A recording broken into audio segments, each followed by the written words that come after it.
अस्सलाम वालेकुम viewers, how are you. आप देख रहे हो मेरा YouTube channel English literature and linguistics. आज की इस वीडियो में हम डिस्कस करेंगे लैंग्वेज शिफ्ट इन सोशियो लिंग्विस्टिक्स। तो हम इसमें देखेंगे कि लैंग्वेज शिफ्ट बेसिकली क्या होती है और कौन से इंपॉर्टेंट फैक्टर्स हैं जिसकी वजह से लैंग्वेज शिफ्ट होती है। इसके अलावा इसकी सिग्निफिकेंस क्या होती है सोशियो लिंग्विस्टिक्स में। तो चलते हैं वीडियो की जानिब और डिस्कस करते हैं लैंग्वेज शिफ्ट के बारे में। लैंग्वेज शिफ्ट इन सोशियो लिंग्विस्टिक्स। सबसे पहले हम देख लेते हैं कि लैंग्वेज शिफ्ट क्या होते हैं। Language shift in the field of sociolinguistics refers to the process by which a community और group of speakers changes their primary language from one language to another over time. तो language shift जो है वो socio linguistics की एक field है जो refer करती है प्रोसेस को जिसमें कम्युनिटी या ग्रुप होती हैं जिसमें स्पीकर अपनी प्राइमरी लैंग्वेज चेंज करती हैं एक लैंग्वेज से दूसरी लैंग्वेज में over time. It typically occurs when a community adopts a new language as its dominant means of communication। तो ये टिपिकली अक्वर होती है जब एक कम्युनिटी अडॉप्ट करती है एक नई लैंग्वेज को जो डोमिनेंट होती है कम्युनिकेशन में, often as a result of social political economic और cultural factors.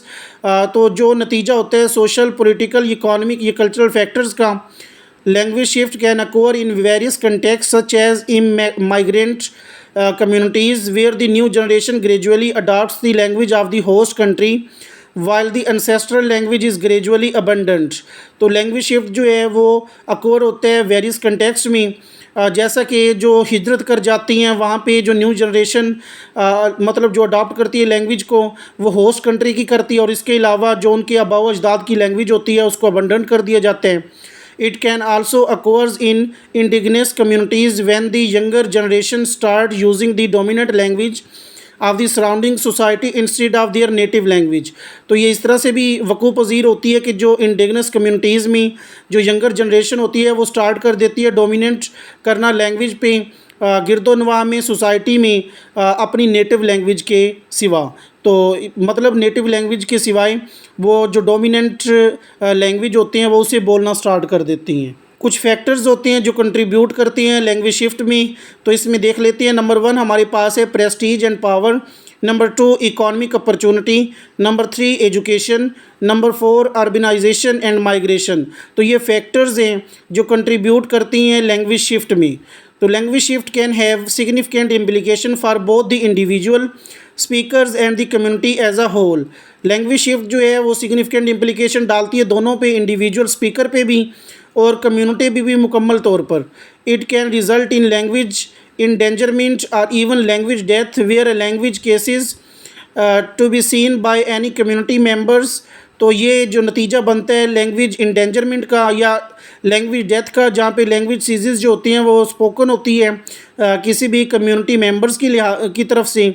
This loss of linguistic diversity can have cultural social and intellectual consequences. तो ये लॉस जो है लिंग्विस्टिक डाइवर्सिटी पर वो डिफरेंट तरीक़ों से होता है, वो कल्चरल सोशल इंटेलेक्चुअल या कॉन्सिक्वेंसेस के लिहाज से। नेक्स्ट हमारे पास है इन सोशियो लिंग्विस्टिक्स। तो सोशियो लिंग्विस्टिक्स में भी जो रिसर्चर होती हैं स्टडी करती हैं लैंग्वेज शिफ्ट को to understand the dynamics of language contact bilingualism language maintenance and language endangerment. तो सोशियो लिंग्विस्टिक में जो रिसर्चर स्टडी करती हैं लैंग्वेज शिफ्ट को अंडरस्टैंड करने के लिए लैंग्वेज कंटेक्ट के डायनामिक्स को, बाइलिंगुअलिज्म को या लैंग्वेज मेंटेनेंस को या लैंग्वेज इंडेंजरमेंट को। तो बेसिकली ये हमारे पास है लैंग्वेज शिफ्ट।